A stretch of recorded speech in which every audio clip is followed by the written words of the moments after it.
하나님의 평화가 여러분과 함께하기를 주의 이름으로 축복합니다.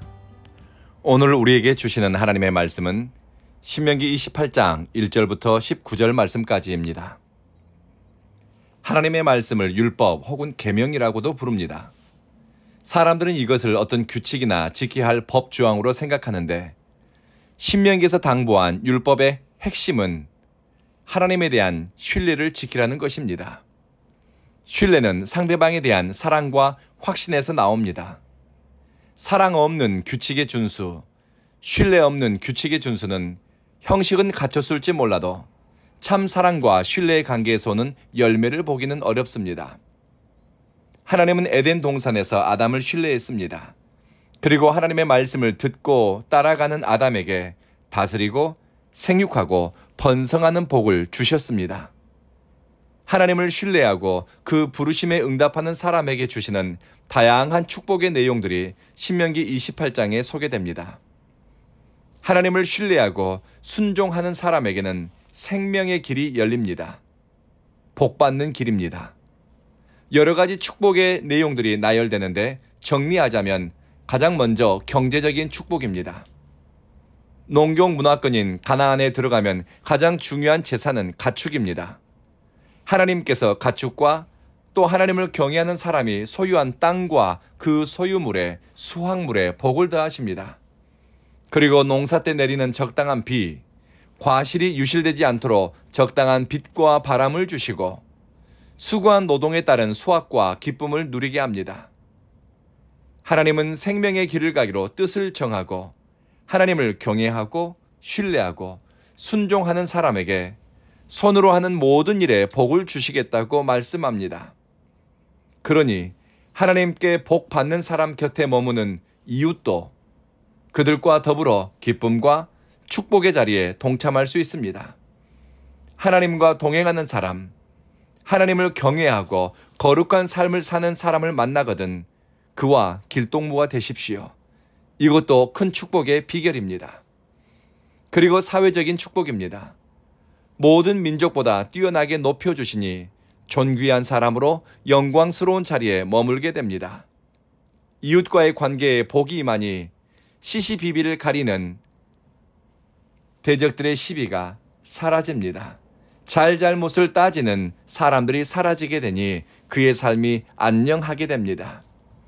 일상에 복이 임합니다. 가는 곳마다 하는 일마다 하나님이 도우시는 은혜가 임합니다. 심지어 먹는 것에도 복이 임합니다.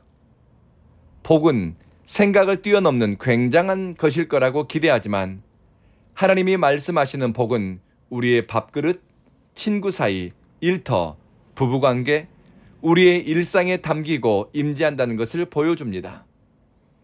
하나님이 복 주시는 인생은 밥 한 그릇, 물 한 잔에도 은혜가 담기고 들어오고 나가는 발걸음에도 기대와 소망이 있고 이런저런 인연과 만남에도 특별한 섭리가 있습니다.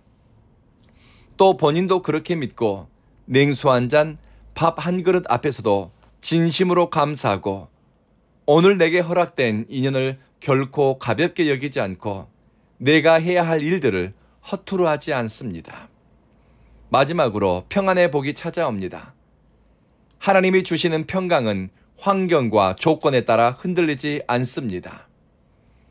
신명기 28장에 언급된 수십 가지의 축복 중에서 심령의 평안을 가장 먼저 언급하지 않고 축복 리스트 마지막 부분에 심령의 평안에 대해 말씀합니다. 왜 그럴까요? 사람은 연약합니다. 일상의 균형이 무너지면 평안해지고 안녕해지기 어렵습니다. 자녀가 힘들고 사업이 어렵고 밥 한 그릇 먹는 것도 버거운데 심령이 평안하다고 말하는 것은 진짜 믿음이 좋은 사람이든지 아니면 딴 세계를 사는 사람입니다.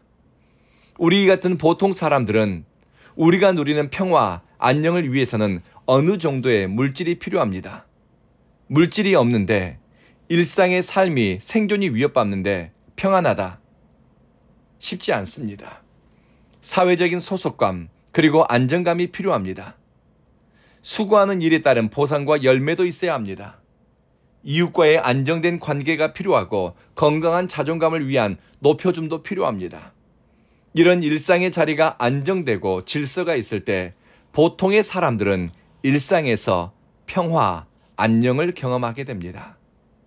어느 것 하나 결핍되거나 부족하면 금방 평화는 깨어집니다. 하나님이 얼마나 섬세한 분이신가? 하나님은 우리에게 있어야 할 것을 정확하게 아시고 깨지기 쉽고 금가기 쉬운 질그릇 같은 인생의 실존을 아시고 우리 삶에 담겨야 할 일상의 복을 더하시는 분이십니다. 여기서 우리가 주목해야 할 것은 만사형통이라는 단어가 아닙니다. 축복의 구절, 형통함의 언어들 속에서 우리가 기억해야 할 것은 복 주시는 주체가 누구인가? 바로 하나님 아버지이십니다. 하나님은 만복의 근원이십니다. 그리고 하나님이 원하는 것은 그의 보배로운 존재, 구원받은 사람들이 하나님과 성숙한 관계 안에 살아가는 것입니다. 하나님의 말씀의 가치를 따라 삶을 만들고 또 하나님의 말씀에 순종해 선택하며 사는 것입니다. 10절입니다. 이 땅의 모든 백성이 주님께서 당신들을 택하셔서 자기의 백성으로 삼으신 것을 보고 당신들을 두려워할 것입니다.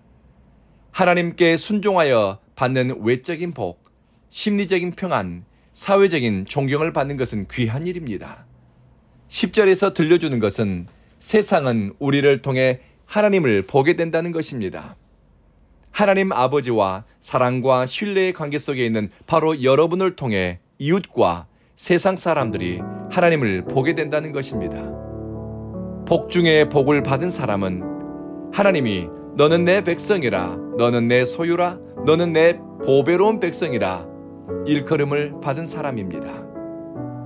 이것을 알고 이 은혜에 응답하며 사는 사람은 복 있는 사람입니다. 하나님의 소유가 된 것이 위대한 은총이고 인간이 누리는 복입니다.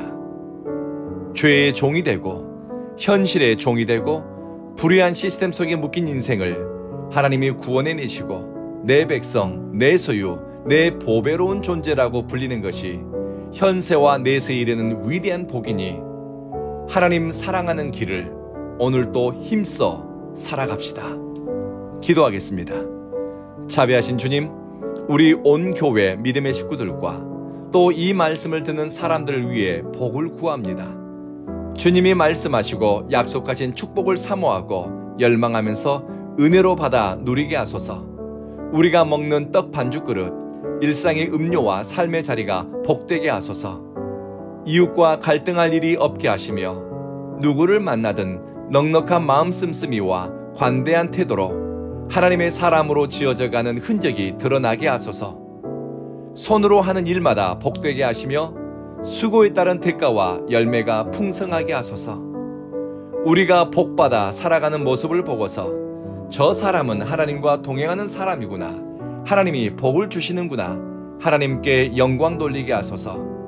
들어가도 복을 받고 나가도 복을 나누며 생각하는 것마다 복되고 거룩하며 선택하는 일마다 선하며 기쁨을 가져오는 일이 되게 하소서. 하나님이 주신 축복의 지경을 잘 관리하며 모든 소유에 넉넉하며 관대함으로 나누고 기쁨으로 섬기면서 마음이 부해지고 삶의 자리가 풍성해지게 하소서. 예수님 이름으로 기도합니다. 아멘.